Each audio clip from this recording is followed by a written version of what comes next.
დღემშვიდობისა BMG-ის პირდაპირ ეთერში ქალების ნარატივის ვიწყებთ. მე ვარ ჟურნალისტი ლიკა მეგუცნიშვილი და მომდევნო არასრული 1 საათის განმავლობაში საინტერესო სტუმრებთან ერთად საქმიან ამბებს გაგიზიარებთ. რა თემებს დავფარავთ დღევანდელ ეთერში და ვინ იქნებიან ჩვენი გადაცემის სტუმრები? ვნახოთ მოკლე ანონსი ამის შესახებ და პირდაპირ ეთერში სულ რამდენიმე წამში გიბრუნდებით უკვე პირველ სტუმართან ერთად.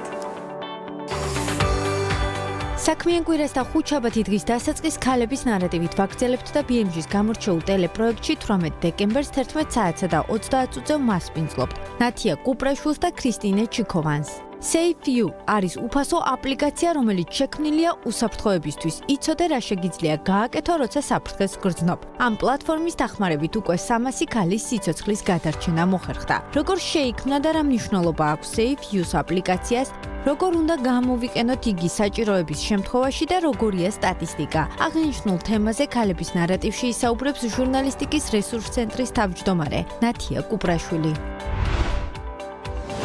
Dabudu.com პლატფორმაა, რომელიც მიზნად ისახავს განათლების ხელმისაწვდომობის გაზრდას სამხრეთ კავკასიის რეგიონში. დღეს მდგომარეობით პლატფორმაზე თვეში 100-ზე მეტი ახალი მომხმარებელი რეგისტრირდება. უფრო მეტ დეტალს პლატფორმის შექმნის იდეაზე, განვითარებასა და პერსპექტივებზე დეტალურად ქალების ნარატივში Dabudu.com-ის თანადამფუძნებელი ქრისტინე ჩიქოვანი ისაუბრებს. სიახლეებით ქალი მეწარმეების შესახებ და მათი საქმიანი ისტორიებით ყოველ სამუშაო დღეს ზუსტად 11 საათსა და 30 წუთზე BMG TV-ის პირდაპირ ეთერში გადაცემა, რომელიც არ უნდა გამოგრჩეთ. ქალების ნარატივი. 300 გადარჩენილი სიცოცხლე ეს არ არის უბრალოდ სტატისტიკა, არამედ 300 ქალის რეალური ისტორია, რომელიც ტრაგედიით შეიძლებოდა რომ დასრულებულიყო, მაგრამ ერთი ღილაკი მობილურ ტელეფონში. ტექნოლოგიები დღეს უკვე ფიზიკურ გადარჩენაზე ცრუნავს და ამის დასტურია Save You უფასო აპლიკაცია, რომელიც ზუსტად გეუბნება რა უნდა გააკეთო მაშინ, როცა საფრთხეს გრძნობ. როგორ მუშაობს სისტემა, რომელიც თქვენს პირად მცველად შეიძლება რომ იქცეს და როგორ შეიქმნა პლატფორმა, რომელმაც უკვე ასეულობით უსაფრთხოების განცდა დაუბრუნა თემაზე ქალების ნარატივში ჟურნალისტიკის რესურს ცენტრის თავმჯდომარე ნათია კუპრაშვილი ისაუბრებს, რომელიც გვერდდება ახლა პირდაპირ ეთერში. ნათია, გამარჯობა და მადლობა ძალიან დიდი თქვენი დროისთვის და ამ ნამდვილად ძალიან საჭირო და მნიშვნელოვან თემაზე საუბრისთვის, რაც მგონია რომ მათ შორის საქართველოში, სადაც გენდერული ნიშნით ძალადობა ისევ რჩება გადაუჭრელ პრობლემად და სტატისტიკაც, ასე ვთქვათ, რაღაც შემცირების და დაღმავალი ტრენდისკენ ნამდვილად არ მიდის.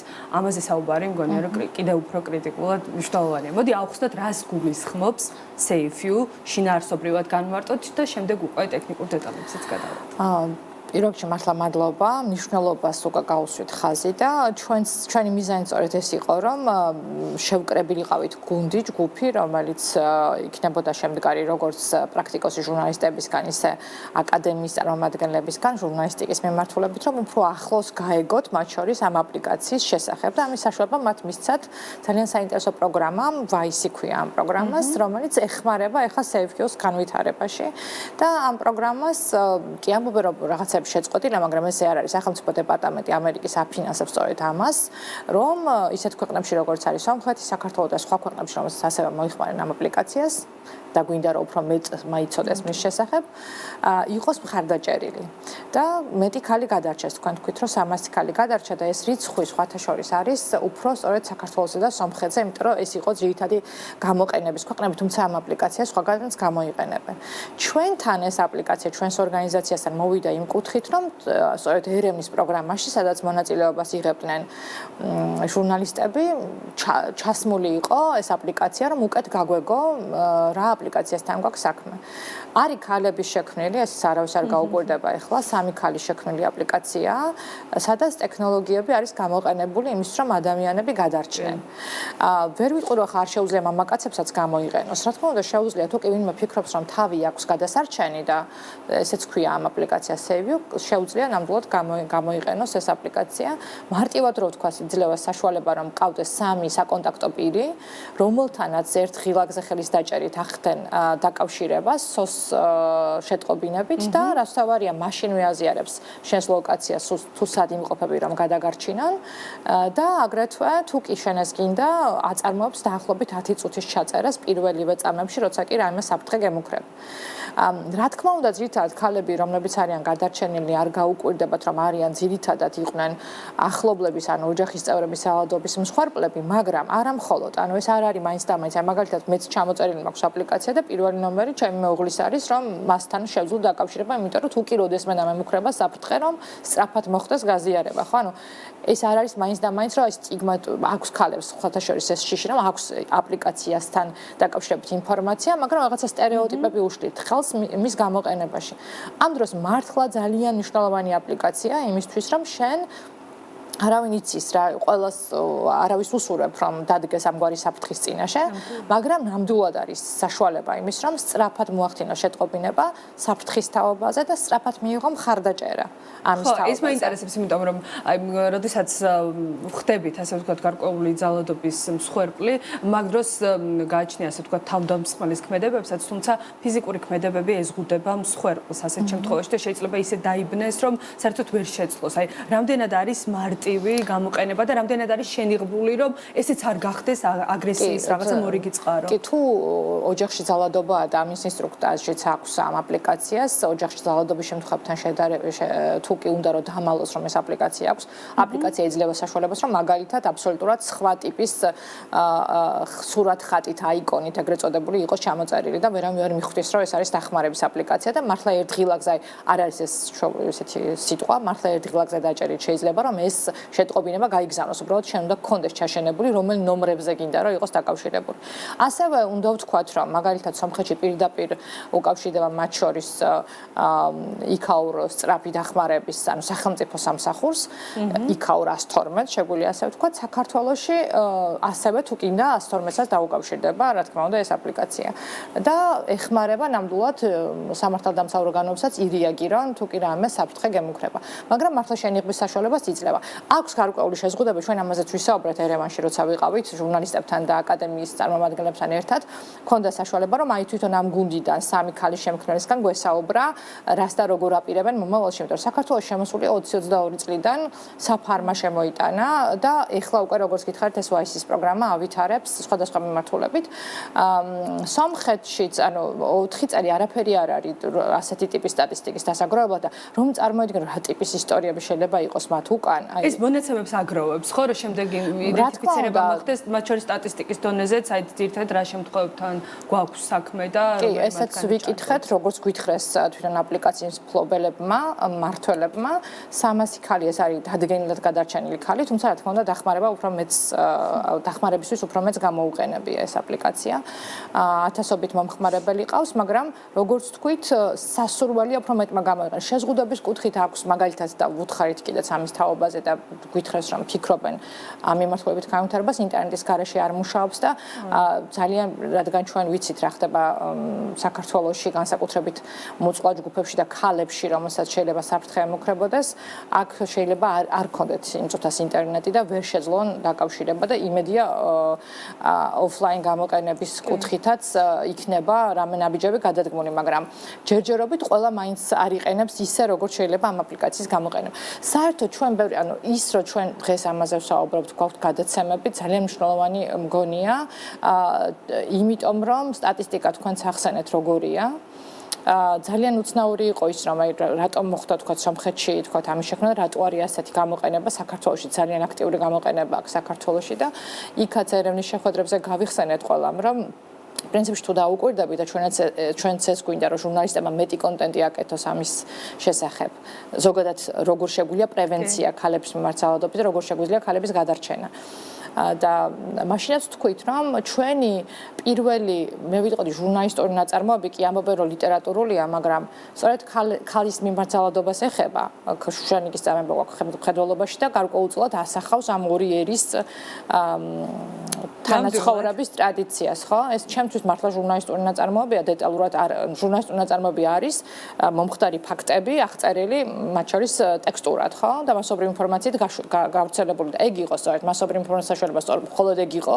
იაკობ ხოცესი იყო გადასარევი, აღმწერელი, დეტალიზებურად აღწერდა რა და როგორ იყო და ყველა ტიპის ძალადობა აქვს აღწერილი შუშანიკის მიმართ, დაწყებული ფიზიკური ძალადობიდან დასრულებული ფსიქოლოგიური, მატერიალური, ქონებრივი ძალადობით და ასე შემდეგ. ხო, ანუ ესეთი ტიპის ფორმები აქვს და მე ვთქვათ ესეთ განხილვებიც მქონდა რომ რო ქონოდა ესეთი ტიპის აპლიკაცია ვის დაუკავშირდებოდა და გაუჭირდებოდა მოენახა 3 ადამიანი სხვათა შორის ისეთ რომ წავიკითხოთ შუშანიკის წამება არ არის იოლის 3 საკონტაქტო პირიც ყავდეს როცა ადამიანი ფიქრობ რომ როცა მსხვერპლი ვარ ვის შეიძლება დავუკავშირდე და ბედნიერია ის ხალხი ვისაც ყავს ესეთ 3 ადამიანი ვისაც ენდობა აი შუშანიკს ეგეს კი არ ყავდა ბოლოს ეხლა რომ წავიდეთ ჰაგიოგრაფიაში ესეც გიჩვენებს რომ ეს არ არის ახალი პრობლემა და დასაძლევი გვაქვს ჩვენ პრინციპში კი ვამბობთ რომ აი ტრადიციები გვაქვს ხალხს პატივს ვცემთ მაგრამ კატასტროფული ინფორმაცია ვრცელდება ხოლმე. აი მაგალითად ბოლო ინფორმაციები რომელიც New York Times-ში დაიწერა თუნდაც ტაილანდელი ქალების შესახებ საქართველოში თუ როგორი ძალადობის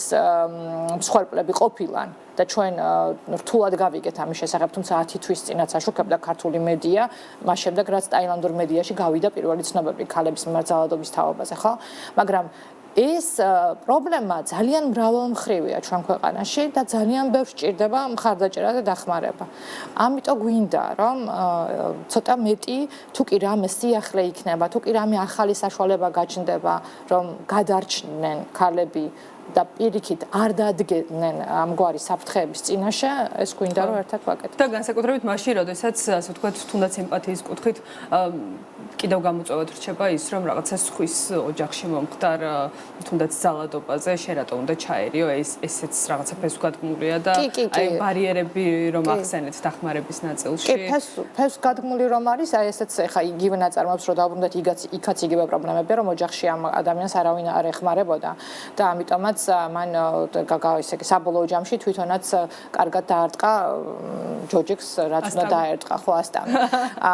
ანუ სხვა პასუხი ვეღარ მოიფიქრა და არავინ იყო მისი მხარდამჭერი და რა ვიცი ეპისკოპოსი აშოტიც კი მიდიოდა და არ წმენდა რომ პირიქით უნდა დამორჩილებოდა ამ ძალადობას ხო ანუ ეს რომ დავუკვირდეთ ხო პირიქით მართლა ისტორიულად დასაძლევი გვაქვს რაღაცაები და შეიძლება სწორედ ლიტერატურაში იმიტომ იყო მუდმივად ქალებზე ხაზგასმა როგორც თანასწორზე რომ ისინი ხვდებოდნენ მათ შორის შოთა რუსთაველიც რომ საჭირო იყო ხაზგასმა ამის რომ ქალს უნდა მოეპყრო თანაბრად და ჩვენი ძალიან მიყვარს ქართული ენა იმიტომ რომ მართლა არ აქვს ეს განსხვავება მამაკაცებს და დედაკაცებს შორის იმიტომ რომ ყველა კაცებია ქართული ენისთვის საბოლოო ჯამში და სქესის სხვაობა არ აქვს ესეც აჩვენებს რომ ჩვენ შეგვიძლია დაუბრუნდეთ ადამიანების ასეთი ტიპის აღქმას რომ ძალადობა იყოს შემცირებული და პირიქით მართლა შეიძლება თანაბრად ვერ აკეთებდეს კაცი და ქალი ყველაფერს მაგრამ თანაბრობა ადამიანის უფლებების კუთხით აქ იყოს გარანტირებული და ამას როგორ უნდა მივახციოთ ასეთი ტიპის საზოგადოებას აუცილებლად როგორც ამ ქვეყანაში ისე სხვაგან ამ ტიპის ასე ვთქვათ მექანიზმების შემოყებაც არის ძალიან მნიშვნელოვანი ტექნოლოგიები და გადაცემების გაკეთებაც იმიტომ რომ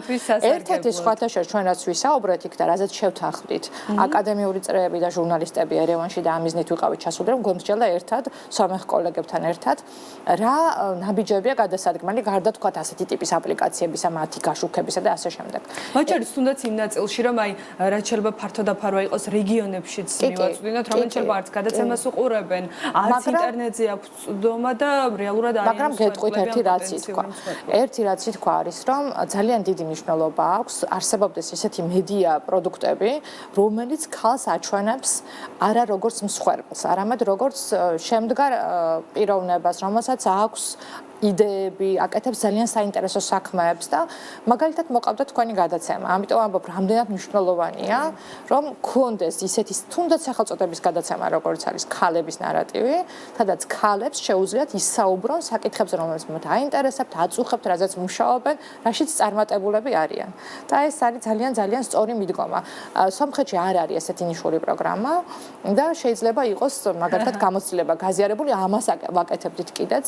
ძალიან საინტერესო გეგმები იყო, კვლევითი გეგმებიც აკადემიური სექტორიდან და ძალიან საინტერესო შეიმუშავეს ძალიან საინტერესო გეგმა, როგორ შეიტანონ სასწავლო პროგრამებში თემატიკა გამჭოლი სახით, რომ გაშუქების შესაბამისი პრაქტიკა გქონდეს მედიაში, საინტერესო კვლევები გქონდეს, რომელიც მე ახალ ტექნოლოგიებს დაეხმარება, რომ ესეთ ტიპის აპლიკაციები შეიქმნას, იმიტომ რომ ეს ხო საკომუნიკაციო აპლიკაციაზე ვსაუბრობთ ახლა ჩვენ და აბსოლუტურად მას კომუნიკაციის თემაა, სადაც შეიძლება ტექნოლოგიები, ვთქვათ, კომუნიკაცია და მეცნიერება ერთმანეთს დაუკავშირდეს და რამე კარგი პროდუქტი შექმნას. რამდენი თანაფარდობაში არიან ჩვენთან ფემიციდის შემთხვევები? გავსებები ძალიან ბევრია, ეს ახლა არ გაგვიკვირდება ერთი რეგიონია, როგორც გითხარით, რაღაცნაირად ბევრი რამით დაკავშირებული ერთმანეთთან, სტატისტიკები იქაც სამწუხაროა, რაც გვაქვს, თუმცა სტატისტიკები იზრდება იმის ხარჯაც, რომ რა თქმა უნდა, ქალები უფრო მეტად საუბრობენ ამის შესახებ, რაც თუ კი ამას შეგვიძლია დადებითი ტენდენცია დავარქვათ. მთავარი პრობლემა, რაც ასევე გვაქვს არის და ახლა აღარ შევახსენებ ჩვენს მაყურებელს, რა დიდია ფემიციდის შემთხვევები, ხო? და ფაქტები და პირველ რიგში ეგ არის, რასაც უნდა უშველოს ამ ორმა ქვეყანამ და არა მხოლოდ სხვა ქვეყნებმაც. სადაც ამაზე ღიად საუბარი არის ძალიან მნიშვნელოვანი. ნამდვილად ითვლება წინ გადადგმულ ნაბიჯად, იმიტომ რომ წლების განმავლობაში რაღაცა ესეც ითვლებოდა, ერთგვარ რაღაცა მანკიერ პრაქტიკად და რჩებოდა, რომ თუნდაც აი მეგობარს უახლოეს ადამიანსაც ვერ ეუბნებოდნენ, რომ იყვნენ ძალადობის მსხვერპლი და ხო ეს თუ წამოვა დინამიკაში, ასე ვთქვა, საპირისპირო მაჩვენებლები თუ დაიდება, რა თქმა უნდა, ძალიან რა თქმა უნდა, მსხვერპლს ყოველთვის უჭირს ისაუბროს იმაზე, ძალადობა გამოვლილ ადამიანს არ უნდა გაიხსენოს კეტავს ამას და ასაუბრებს ამის თაობაზე, იშვიათად ადამიანები მიდიან იმაზე, რომ სხვები გადაარჩინონ და უფრო ღიად ისაუბრონ ამ თემაზე, მაგრამ ვინც არ არის მსხვერპლი, მასაც შეუძლია რომ მათ ნაცვლად ისაუბროს, ანუ შეუძლია ილაპარაკოს, როგორ შეიძლება ეს დაძლეო, როგორ შეიძლება ამის პრევენცია გასწიო. აი ჩვენ ახლა რომ ვლაპარაკობთ, რომ საუბრობთ ამ აპლიკაციაზე, სწორედ ამიტომ ვსაუბრობ, შეიძლება არ იყო, ნამდვილად არ და ძალიან კარგია, დიდი ბედნიერებაა, როცა არ ახარ და არსებობენ ესეთი ქალები. ნუ ვიტყვით, რომ არ არსებობენ ქალები, რომელსაც ძალადობასთან, თქვათ, შეხება არ ქონია. არსებობენ ესეთი ქალები, გააჩნია კიდე რა ასაკში არიან, ხო? ხო, რა თქმა უნდა, ასე ვთქვათ, ლეტალობით ამ შემთხვევაში ეს აპლიკაცია არის უფრო ფიზიკური, საფრთხის რაღაცა ტიპის ესეთი დამხმარე საშუალება, ხო, მაგრამ ნებისმიერ ქალს ჭირდება სამწუხაროდ იმ გარემოში, რომელშიც ჩვენ გვიწევს ყოფნა, სადაც საჯარო სივრცეში არ არის ადამიანი დაცული, სადაც რა ვიცი, შეიძლება სამოქალაქო აქტივობაზე იყოს და თავის იდეას გამოხატავდეს და იქ ყველაზე მეტად ხედავთ, რომ ქალები ისჯებიან. ანუ ვერ დაასახელებთ თქვენ სისტემას, სადაც ჩვენ არ ხედავთ, რომ ქალები უფრო მეტად არიან, თქვა, დაჩაგრული, ვიდრე მამაკაცები სამწუხაროდ. არა გვაქვს ესეთი ტიპის სივრცეები და არის საჭირო მეტად ინფორმაციის გავრცელება იმაზე, როგორ გააკეთო ამის პრევენცია. და მათ შორის ეს სახელმწიფო უწყებებთან თანამშრომლობასაც მოიაზრებს იმ ნაწილში, რომ 112-ზეც შეგვიძლია დარეკვა. აი, ამ ნაწილში რამდენად, აი თუნდაც ქართულ სტატისტიკას რომ გადავხედოთ, რამდენად არის ნდობა, რომ აი ესეც ასე ვთქვათ რჩებოდა პრობლემად, რომ პოლიცია იყო, არ ვიცი, აი უკანასკნელი, მაშველი რგოლი, ვისაც დაუძახებდა. კი, არის კვლევები ამაზე. მე რომ არ შევცდე ახლა ჯობია რომ აი ვაის ქონდა სწორედ ამ პროგრამას ბოლო კვლევა რა ტიპის ნდობის მექანიზმები და ასე შემდეგ. რა თქმა უნდა, ჩვენ ყველას უნდა გვინდოდეს რომ სწორედ შენი სამართალდამცავი ორგანოები გედგას გვერდით, მაგრამ სხვა ტიპის მაგალითებიც განსაკუთრებით მედიაში გვსმენია და გვინახავს. მაგალითად, ჩემს ახლა წარმოუდგენელია, შორს რომ არ წავიდეთ, აბსოლუტურად წარმოუდგენელია, 1-2 დღის გამოქვეყნებული აქვს 5 თუ 3 დღის New York Times სტატია და როგორ შეიძლება ჩვენ არ გვესმოდეს რაიმე ტიპის ბრიფინგი არ ჩაეტარებია სამართალდამცავ ორგანოებს, ან იმ სასტუმროებს, რომელიც მოხსენიებულია, თუ შესწავლილია რა და როგორ ხდება, ან ის სამედიცინო დაწესებულებები, რომელიც ამ გამოძიებაშია მოხსენიებული. ჩვენ მხოლოდ გვესმის კვირეულების დროს ძალიან აქტიურობენ, მაგალითად, რაღაც სტატისტიკებზე გვესაუბრება შინაგან საქმეთა სამინისტრო, 8 მარტს აუცილებლად რამე საჩუქრებს გაუკეთებენ ქალებს, რამე აქციებს ჩაატარებენ, მაგრამ ჩვენ უფრო როგორც მედიას გვაინტერესებს ესეთი ქმედითი ნაბიჯები, ხო, რომ როცა გვახსოვს მათ შორის გასულ დეკემბერს სასტიკად ნაცემი ქალებით რუსთაველის კი, რატომ მარტო გასულ ზოგადად კი, ჩვენ ვხედავთ, რომ არ არის ჩვენი ჟურნალისტებში ძალადობა გამოვლილი არაერთი ქალი, სწორედ იმიტომ, რომ თავის პროფესიულ მოვალეობას ასრულებდნენ და მათ მიმართ არანაირი, თქვათ, გადაწყვეტილება არ არის მიღებული და გვაყავს ძალადობა გამოვლილი ქალი, რომელიც ამ ძალადობის გამო გაულაწუნა შინაგან საქმეთა სამინისტროს წარმომადგენელს და უკანონოდ ზის ციხეში და არ უშვებენ გარეთ, ხო? მზია ამაღლებას გულისხმობ. აი, ამ ვითარებაში ახლა რა თქმა უნდა ძალიან რთულია ვისაუბროთ ნდობაზე, სამართალდამცავი ორგანოების მიმართ. მაგრამ ეს უნდა გვინდოდეს, რომ ერთ-ერთი ნომერი სურდეს ქალებს, რომ იყოს ჩაწერილი 112 და არ იყოს მხოლოდ სხვა ადამიანები, ვისაც ისინი მიმართავენ. ნამდვილად, და იმედია, დობაც დაბრუნდება და შემთხვევებიც მათ შორის ამ აპლიკაციის დაკავებით. ქალებსაც ეს უნდა, კარგი სახელმწიფო უნდა ქალებს. ნამდვილად. ჩვენ გვინდა თავისუფალი ევროპული სახელმწიფო. მადლობა ნატია. წარმატება თქვენ და წარმატება აპლიკაციას, კიდევ ბევრი გადარჩენილი სიცოცხლე, რაც ძალიან გვჭირდება ჩვენც და ასე ვთქვათ ჩვენს მეზობელ ქვეყანასაც და არა მხოლოდ პრინციპში, სადაც არის ეს პრობლემა ძალიან მწვავე. ნათია კუპრაშვილი, JRC ჟურნალისტიკის რესურს ცენტრის თავმჯდომარე იყო ჩვენთან ერთად, სანამ რეკლამაზე გავალთ, კიდევ ერთი საინტერესო სიუჟეტი უნდა შემოგთავაზოთ პირველ ქართულ რადიოზე. რეკლამის შემდეგ კი მორიგი საინტერესო თემით და სტუმრით დაგიბრუნდებით, კვლავ რჩებით რეგიონულ კონტექსტში. მადლობა.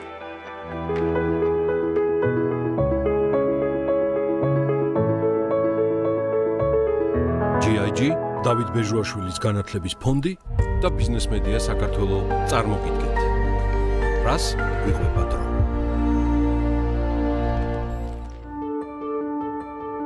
საქართველოს პირველი რადიო. ეს არის არა მხოლოდ მედია არხი, არამედ ქვეყნის თანამედროვე ისტორიის ცოცხალი არქივია, რომელმაც პოლიტიკურ რეჟიმებთან, ტექნოლოგიურ რევოლუციებთან და საზოგადოებრივი გემოვნების ცვლილებებთან ერთად ერთი საუკუნე გამოიარა. პირველი რადიოს ისტორია 1925 წელს იწყება. 23 მაისს, როცა თბილისში მაშინდელი სახელმწიფო ელექტროტექნიკური ლაბორატორიიდან ეთერში პირველი სიტყვები გაისმა. ლაპარაკობს თბილისი და ის გახდა პირველი რეგულარული რადიო გადაცემა სამხრეთ კავკასიაში. თავდაპირველად მაუწყებლობა ტექნიკურად შეზღუდული იყო. სუსტი გადაცემები, მცირე დაფარვა და რამდენიმე საათიანი ეთერი, თუმცა მნიშვნელობა სიმბოლური და სტრატეგიული იყო. რადიოს სწრაფი ინფორმაციის, განათლებისა და სახელმწიფო კომუნიკაციის მთავარ ინსტრუმენტად იქცა. პირველ ეტაპზე ეთერში ოფიციალური ცნობები, კლასიკური მუსიკა, ლიტერატურული კითხვები და საგანმანათლებლო ლექციები გადიოდა და ასე რადიომ ჯერ თბილისში, შემდეგ კი რეგიონებში აუდიტორია მალევე შეიძინა. 1930-იანი წლებიდან საქართველოს რადიო საბჭოთა საინფორმაციო სისტემის ნაწილად იქცა. ამ პერიოდმა რამდენიმე მნიშვნელოვანი ეტაპი მოიცვა. ახალი გადაცემები შეიქმნა, რადიო მაუწყებლობა საქართველოს თითქმის ყველა რეგიონში გავრცელდა. საკაბელო და რადიო წერტილები სოფლებშიც გაჩნდა. მიუხედავად იმისა, რომ ამ წლებში რადიო სახელმწიფო პროპაგანდის ძირითადი არხი, პარტიული გადაწყვეტილებების გამხმოვანებელი და ოფიციალური დღის წესრიგის ფორმირების ინსტრუმენტი გახდა, ამავდროულად მუსიკალური და ლიტერატურული ფონდით შექმნა. ასევე ბევრი პროფესიონალი დიქტორი, მსახიობი და შემდეგ უკვე ჟურნალისტების სკოლაც ჩამოაყალიბა.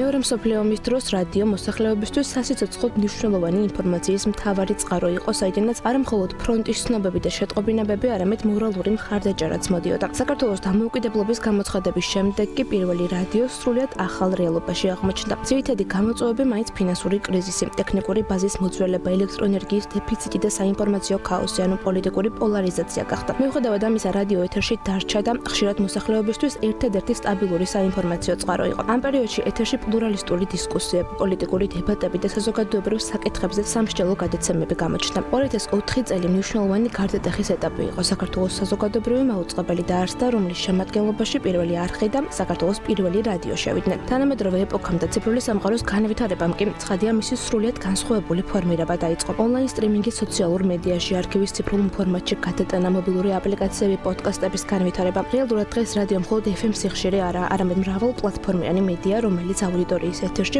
ონლაინ და სოციალურ ქსელებში ხვდება. მიუხედავად იმისა, რომ ტრადიციული ფორმატის მიმართ ინტერესი შედარებით იკლებს, რადიო დღემდე რჩება მედიად, რომელმაც იმპერიები, რეჟიმები, ომები და ტექნოლოგიური რევოლუციები გადაიტანა.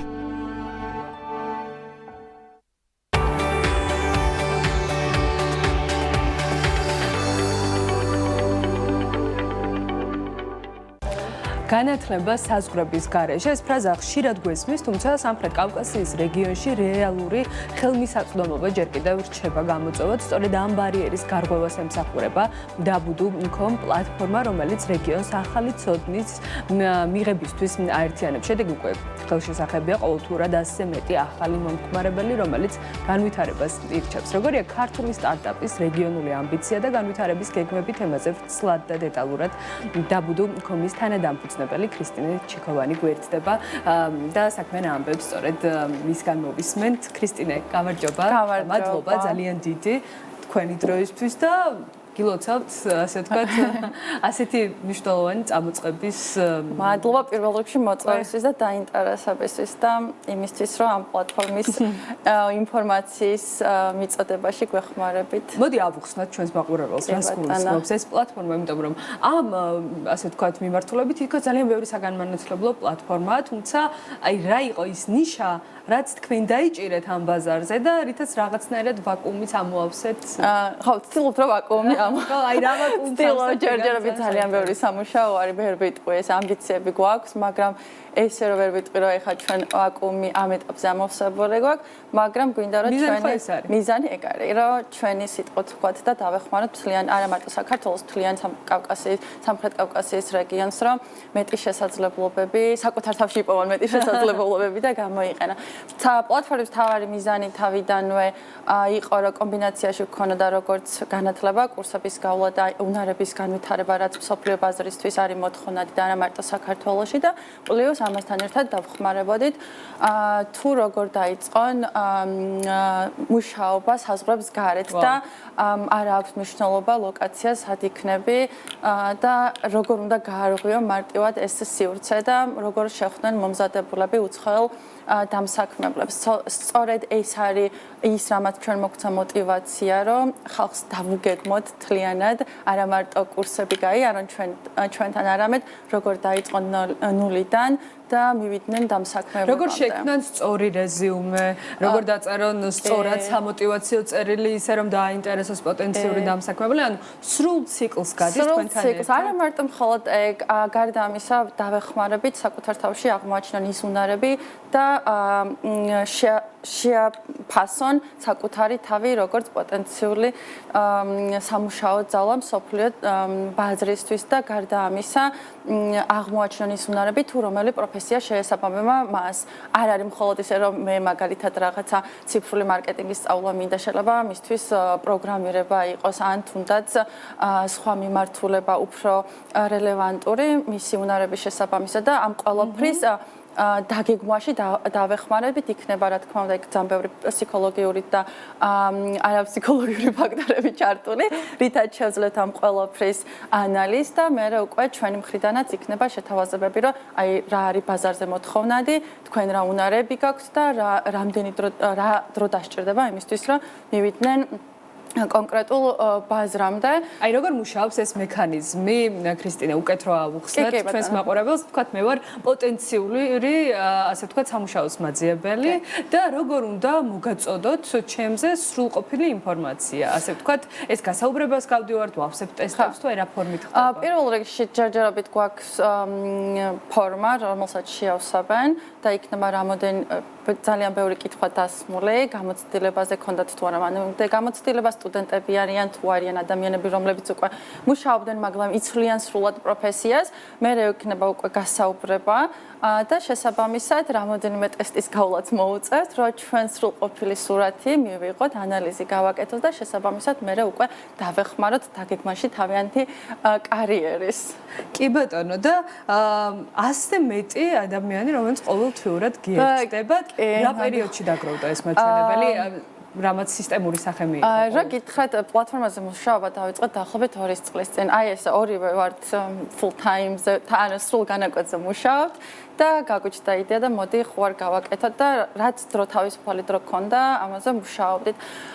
ბოლო პერიოდში, აი თლიანად როგორც კი დავიწყეთ და გაეშვა პლატფორმა, ყოველგვარი მარკეტინგული დანახარჯების გარეშე წამოვიდა ძალიან დიდი მოთხოვნა მომხმარებლების მხრიდან და ძალიან მოკლე დროში მოკლედ მივიღეთ ისეთი შედეგები, რასაც არ ველოდით. ნუ იდეაში ველოდით, მაგრამ თლად ეგრე მოკლე დროში არ ველოდით. ჯერჯერობით საქართველოს ფარავს, მაგრამ გვინდა დაფაროს დანარჩენი სამხრეთ კავკასიის რეგიონის ქვეყნები. ანუ სწორება იქნება შემდეგ უკვე სამხრეთ აზერბაიჯანზე. კი, ნამდვილად, იმიტომ რომ ამ რეგიონს აქვს ძალიან დიდი პოტენციალი.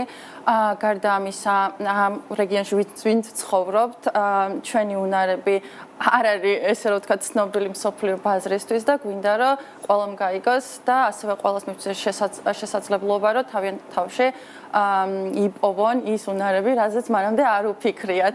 აქედან გამომდინარე, ხო, აუცილებლად დავფარავთ ყველა რეგიონს. რას აჩვენებს სტატისტიკა? ძირითადად რას ეძებენ ეს ადამიანები, რომელიც ყოველთვიურად ასე ვთქვათ გემატებიან და გემატებიანს. რაზე არის თუ გამოიკვეთა იმ კონკრეტული მიმართულებები, რომელიც განსაკუთრებით მოხდება? გარდა სტატისტიკისა, მე თვითონაც HR ვარ და ძალიან ხშირად ვიღებ ხოლმე კითხვას, როგორ ვისწავლო რაღაც ციფრული მარკეტინგი, როგორ ვისწავლო პროგრამირება, ანუ რა არის პროფესიები, რითაც შემიძლია მე სახლიდან ვიმუშაო და მოკლედ იგივე მოთხოვნა არის, ძალიან დიდი მოთხოვნა ინგლისურ ენაზე. ვინაიდან ინგლისური ენის გარეშე შეუძლებელია უცხოელ დამსაქმებელთან კომუნიკაციას და საქმეზე თავისთავად. და შემდგომ უკვე არის ძალიან დიდი მოთხოვნა ციფრული მარკეტინგი, პროგრამირება, ხელოვნური ინტელექტიც ეხლა უკვე ძალიან მოთხოვნადია და ყველა ამაზე საუბრობს და ამ მიმართულებასაც ვაპირებთ დავამატოთ. ტესტერები ბევრი არის დაინტერესებული, იმიტომ რომ მოკლე ვადაში შეიძლება მაგის ისწავლო და საკმაოდ ანაზღაურებადი არის მსოფლიო ბაზაზე, DevOps-ი, ძალიან ბევრი ისეთი ტექნიკური როლები არის, რაც უცხოელ დამსაქმებელთან შედარებით მარტივად მიგიყვანს და პლუს ამასთანავე მოგცემს მაღალ შემოსავალს. თავის მხრივ კომპანიებიც ერთიანდებიან პოტენციური დამსაქმებლები. ჩვენ ახლა რამოდენიმე კომპანიასთან გვაქვს პარტნიორობა ამ ეტაპზე, ვისაც უნდა რომ ჩვენი შემდგომი დამთავრებულები როგორც ასეთ სტაჟიორებად აიყვანონ და შემდგომ უკვე რა თქმა უნდა ეს ინდივიდუალურია, შენს პიროვნებაზე არის დამოკიდებული. ეს არის საერთაშორისო კომპანიები თუ ქართული კომპანიები? საერთაშორისო არა, საერთაშორისო მხოლოდ სრულად საერთაშორისო კომპანიები. არ გვაქვს ძალიან დიდი ბაზა, მაგრამ როგორც გითხარი, ეს დავიწყეთ რაღაც 2025-ში აქტიურად დავიწყეთ. ეხლა უფრო მეტი გეგმები გვაქვს. მე პირადადაც MBA-ზე მივდივარ ამერიკაში სასწავლებლად და ჩემი მთავარი მიზანი არის, რომ რაც შეიძლება მეტი ნეტვორკინგი, მეტი პარტნიორული კომპანიები მოვიძიო. ჩვენი ბაზრის სილიკონის ველსაც უყურებს? აი რატომაც არა. არის ვიქით მივდივარ და ნუ ამბიციები კარგია, მაგრამ რეალურადაც უნდა შევხედოთ, თუმცა ხო, ჩემი მთავარი მიზანი არის, რომ რაც შეიძლება აქტიურად ვიყო და ამ პლატფორმას, არა პლატფორმას, მთლიან რეგიონს დავეხმარო, მხოლოდ იმიტომაც არა, მხოლოდ მაგიტომ არ გვაქვს ეგ პლატფორმა, რომ რაღაც ფინანსური სარგებელი მივიღოთ და რაღაც ჩვენ მთავარი მიზანია, რომ მთლიან რეგიონს დავეხმაროთ საერთაშორისო ბაზარზე გასულაში. ისე ვაკუუმის ამოვსებას რომ დაუბრუნდით, მე მინდა რომ ამ ნაწილში გეგმები რას უყურებს და მათ შორის რა იქნება, ასე ვთქვათ, ის გამორჩეული ინდივიდუალური ხელწერა, რაც თქვენ გექნებათ და რასაც ასე ვთქვათ პოტენციური დასაქმების მაძიებელი ვერ იპოვის სხვა, როგორც ლოკალურ, ასევე საერთაშორისო საიტებზე, სოციალურ ქსელებში და ასე შემდეგ და ასე შემდეგ. ხო, აი ამ ნაწილში მაინც პარტნიორობაზე ვიტყვი, იმიტომ რომ როცა დაპარტნიორებული ხარ კომპანიებთან გაგვშიდა ინფორმაციები. შესაბამისად, ეგ პარტნიორობა უფრო გარანტი იქნება იმისა, რომ ჩვენი ვინც ჩვენთან გაივლის ან კურს დაამთავრებს და ასე შემდეგ გამორჩეულად კარგი კანდიდატები, მე ისე ვამბობ, რომ ყველაფერი ჩვენზეა დამოკიდებული. ხო, აი თუმცა ნდობა იქნება, ხო? როდესაც შუამავალი რგოლი, ანუ ეს გინდათ რომ რაღაცა ის ხარისხი ისე აიწიოს, რომ ორივე მხარე მიცოდნენ, რომ თუ თქვენი საშუალებით უკავშირდებიან ერთმანეთს, ესე იგი ერთიც და მეორეც არის კმაყოფილი უნდა იყოს. კი შესაბამისი, ჩვენი გათვლა არის ხარისხზე, რა პირველი არის გათვლა, როგორც გითხარით, რომ რაც შეიძლება ყველამ გაიგოს და მივცეთ ინფორმაცია, რომ არსებობს ეგეთი შესაძლებლობა, მეორე არის ხარისხი. ანუ ხარისხის გარეშე ჩვენ თუ ხარისხი არ გვექნება და ნდობა არ გვექნება კომპანიებისგან, რა თქმა უნდა, მე უკვე ვეღარ შევძლებთ ვერც პლატფორმის განვითარებას და ვერც სხვასთან დაპარტნიორებას. რა ბიზნეს მოდელი გაქვთ არჩეული, როგორ მუშაობს? მათ შორის ასე ვთქვათ, ბიზნესისთვის საიდან არის მოგების და შემოსავლის წყარო განსაზღვრული და შემდეგ უკვე როგორ უნდა გამოვიყენოთ, ესეც დაგვიტოვოთ რეკომენდაციად. კი, აი თავიდან ვიფიქრეთ, ძალიან ბევრი ვიფიქრეთ და მოკლედ გვინდა რომ უფასოც მოდელიც გქონდეს, სადაც ნუ რაღაცები შეზღუდული იქნება და სრულად არ იქნება ყველაფერზე წვდომა, მაგრამ ძირითადი მოდელი მაინც იქნება subscription-ი, ანუ ესე გამომწერი და შესაბამისად იქ იქნება კურსების, რაღაც კურსებზე წვდომა პლუს დასაქმებაში ხელშეწყობა, დასაქმებისთვის მომზადება, სამსახურის ძიების პროცესის სწავლება, როგორ უნდა მოვიძიოთ და ასე შემდეგ. ანუ რამოდენიმე საფეხურად გვაქვს ჩვენი ფინანსური მოდელი დაყოფილი. მშვენიერი წარმატება თქვენ, ესე იგი უკვე შეგვიძლია რომ შევიდეთ dabudoo.com-ზე და მომავალი წლიდან იმედი აპლიკაციაც გვექნება, მთავარი მიზანი ეგ არის, რომ სამიზნე მაჩვენებელი რას უყურებს რაოდენობაში. აი ნახოთ. ცოტა რთულია ესე ციფრებით ეხა საუბარი, მაგრამ იმედია მოვიცამ საქართველოს უკვე შედეგებიც მოვიკითხოთ, აუცილებლად იქიდანაც სიამოვნებით ჩაგერთვებით. აუცილებლად მადლობა ძალიან დიდი წარმატება ოკეანის მიღმა ამბებში და ახალ თავგადასავლებში ქრისტინე ჩიქოვანი პლატფორმა dabudoo.com-ის თანადამფუძნებელი იყო ჩვენთან ერთად. სანამ დაგემშვიდობებოდეთ, კიდევ ერთი ვიდეო ისტორია უნდა შემოგთავაზოთ Walt Disney-ის ისტორიაზე. მე კი ხვალამდე გემშვიდობებით, დროებით. Walt Disney-ის სახელი დღეს ასოცირდება ოცნებებთან, ფანტაზიით შექმნილ სამყაროსთან და იმ გავლენასთან, რომელიც მან თანამედროვე გასართობ ინდუსტრიაზე მოახდინა. თუმცა სანამ Disney მსოფლიო კულტურის ერთ-ერთი ყველაზე ცნობილი ფიგურა გახდებოდა, მანამდე მისი ცხოვრება სავსე იყო სიღარიბით, მარცხებითა და იმ მძიმე მომენტებით, რომლებსაც ნებისმიერი სხვა ადამიანი შეიძლება სულიერად გაეტეხა. Disney-მ კი ყოველი ჩავარდნა ახალ დასაწყისად აქცია და საბოლოოდ შექმნა იმპერია, რომელიც დღეს მილიარდებს ქმნის და მსოფლიო მასშტაბით მილიონობით ადამიანს აძლევს სიხარულს. Walt Disney ბავშვობიდან ხატავდა, ქმნიდა პატარა ილუსტრაციებს და ცდილობდა არსებულ რეალობას ფერებით გაღრმავებოდა. მიუხედავად იმისა, რომ გაზეთები ხშირად უარსეუბნებოდნენ ნამუშევრებზე, ამ უარყოფებმა მხოლოდ უფრო გაუღვივა სურვილი, ერთ დღეს რაიმე განსაკუთრებული შეექმნა. 1920-იან წლებში Disney-მ შექმნა პირველი ანიმაციური სტუდია Laugh-O-Gram, რომელმაც რამდენიმე წარმატებული ნამუშევარი გამოსცა. თუმცა ფინანსური მოუმზადებლობის გამო სტუდია მალევე გაკოტრდა. საოცარია, მაგრამ ჰოლივუდში გადასასვლელად Disney მხოლოდ $40 და უსაზღურო მიზანდასახულობით ჩავიდა. იქ ძმასთან ერთად დააარსა Disney Brothers Studio და სწორედ ამ პერიოდში შექმნა პირველი პოპულარული პერსონაჟი, ოსვალდ ბედნიერი კურდღელი. მაგრამ ამასაც მოჰყვა მტკივნეული კრახი. აღმოჩნდა, რომ პერსონაჟის სრული უფლება Universal-ს ეკუთვნოდა და Disney-მ საკუთარი პირველი დიდი წარმატება ხელიდან გაუშვა. ეს იყო ერთ-ერთი ყველაზე მწარე გაკვეთილი, რომელმაც მას ასწავლა. აღარასოდეს დაეთმო საკუთარი ნამუშევრის ინტელექტუალური უფლება. სწორედ ამ გაკვეთილით დაიბადა მისი ყველაზე ცნობილი გმირი, მიკი მაუსი. 1928 წელს გამოსული Steamboat Willie-ით კინომაყურებლის წინაშე პირველად წარსდგა პერსონაჟი, რომელმაც მსოფლიო დაიპყრო.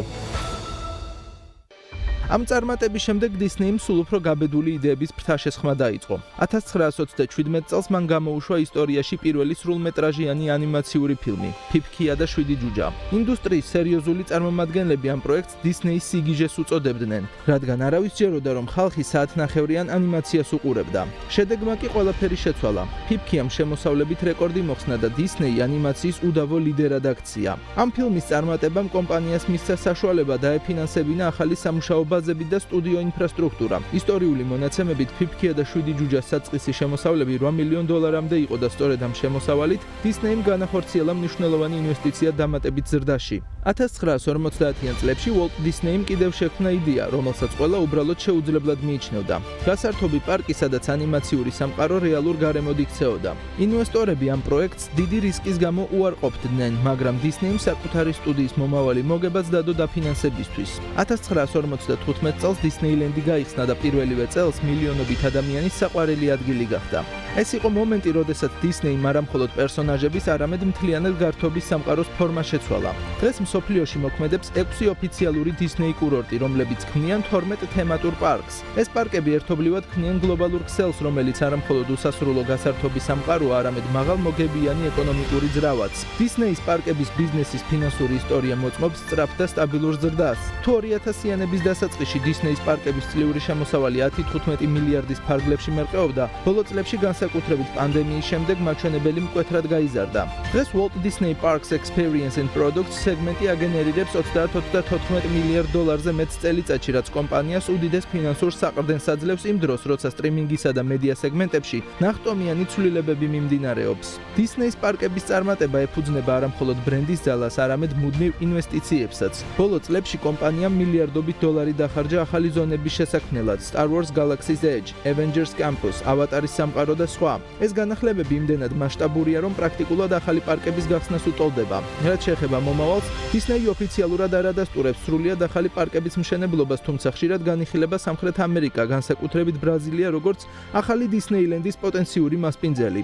ოფიციალური კონსტრუქცია ჯერ არ დაწყებულა, მაგრამ ინვესტორებისა და მთავრობის წარმომადგენლების მხრიდან ინტერესი მაღალია, რაც ზრდის ალბათობას, რომ დისნეი პირველად შევიდეს სამხრეთ ამერიკის ბაზარზე.